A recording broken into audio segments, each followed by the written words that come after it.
So I have this thing with my youth group where I have this Q&A box that allows them to ask questions without having to put their name behind it, so they can ask these questions anonymously.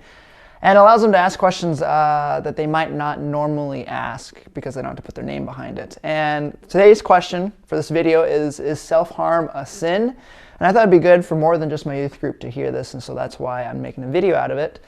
But for the short answer there is that yes, self-harm is a sin. For those that don't know what it is, that's when people, they'll cut themselves, or they'll burn themselves, or they'll just try to cause themselves pain to try to distract them from a different pain, something else that they're dealing with. Maybe, and there's so many different reasons why someone would do it.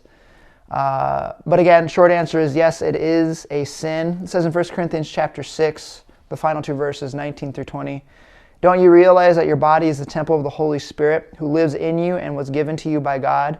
You do not belong to yourself, for God bought you with a high price, so you must honor God with your body."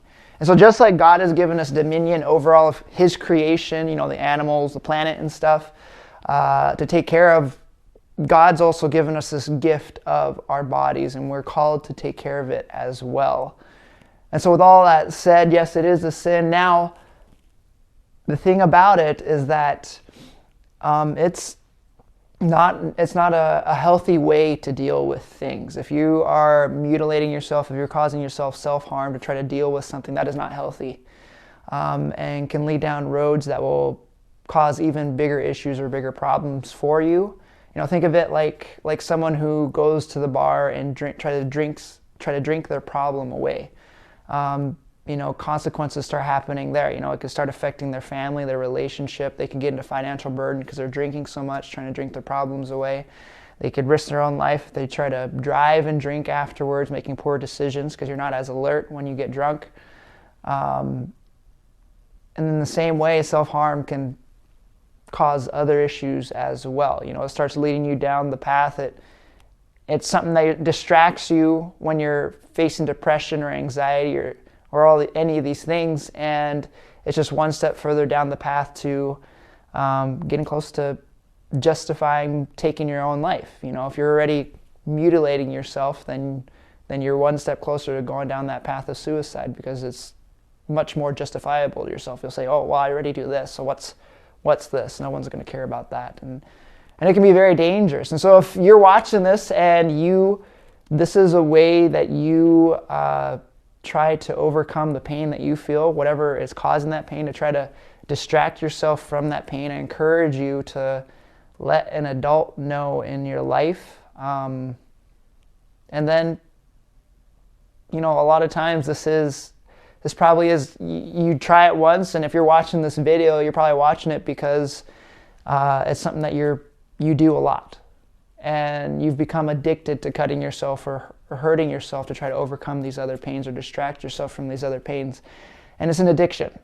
And just like many other addictions that there are out there, to drugs, to alcohol, to all these other things, you need help, because you don't have the strength to overcome it yourself. You don't have the strength just to stop and never do it again. And maybe some of you have that will there, but I encourage you, if you are listening to that, you're like, "No, I can stop at any time," then try it. Try it for 1 month and see how you can do.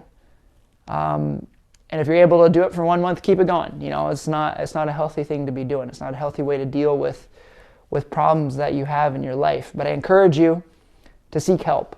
I even encourage you to go and look for a licensed counselor, or a coach, or someone to speak into your life to help you and keep you accountable to overcome that, because there are much healthier ways to help deal with pain that you're feeling, or these things that you're struggling with. And so I encourage you, if you're into self-harm, to try to overcome these other things, to find help. Realize, nobody in this world is living a life where they don't have at least one person that cares for them.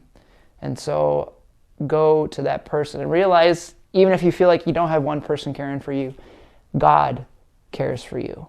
And so if you're watching this video and you can't think of anybody to go to a church. Go to your local church, let them know your struggles, and if they're serving God properly, they'll want to show you God's love and help you out. So this is not something that you have to deal with on your own. I encourage you, bring it into the light and let people help you overcome it. And trust me, it will be much better when you're able to overcome it and find healthier ways to deal with struggle, to deal with the pains that come into your life. Your life will be much better. So I encourage you to do so. But with that, again, short answer, it is a sin. It's a struggle. It's an addiction.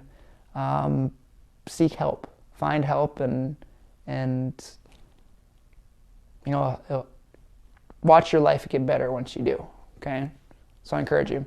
Thank you guys for watching. We'll see you next time.